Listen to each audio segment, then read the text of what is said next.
మీ దేహము దేవుని వలన మీకు అనుగ్రహింపబడింది. వీళ్ళు ఎవరు చెప్పండి? ఇప్పుడు దేవుడిదండి. ఆయనకు ఉపయోగపడకపోతే ఆయనకు బాధ ఉంటుందా ఉండదా?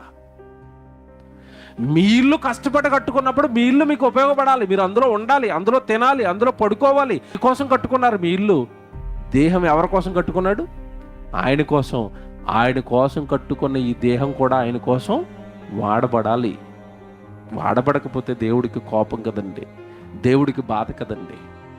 చాలామంది అండి, నువ్వు దేవుడి కోసం పుట్టావు, నువ్వు దేవుడి కోసం ఏదైనా చెయ్యాలనేసరికి చాలామంది ఎలా ఆలోచిస్తారంటే, నేనేం చేస్తానండి, నా వల్ల ఏమవుతుందండి అన్నట్టుగా అసలు ఏం చేయడానికి ముందుకు రారండి. విషయం తెలుసా? దేవుడి కోసం ఏం చేయడానికి ముందుకు రారు, కుటుంబం కోసం మాత్రం అన్నీ చేస్తూ ఉంటారు చాలామంది. ఇదే స్వార్థం. నీ కోసం ఏం చేయడానికైనా ముందుకెళ్తున్నావు, కుటుంబం కోసం ఏం చేసుకోవడానికైనా ముందుకెళ్తున్నావు. దేవుడికి ఏం చేసావు? నా వల్ల ఏమో అవదంటావు దేవుడికి వచ్చేసరికి, దేవుడి దగ్గరికి వచ్చేసరికి. అసలు ఈ సృష్టిలోనండి ఉపయోగపడందంటూ ఏమి ఉండదండి. అన్నీ కూడా ఏదో ఒక పని చేయడానికి పుడతాయి. అన్నీ కూడా ఏదో ఒక పని నిమిత్తం దేవుడి వలన సృష్టించబడతాయి.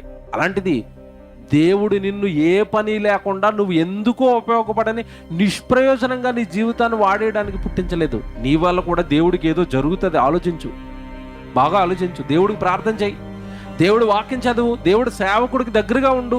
దేవుడు నిన్ను ఏదో ఒక దానికి పుట్టించాడు, దానికోసం దేవుడు నిన్ను వాడుకుంటాడు.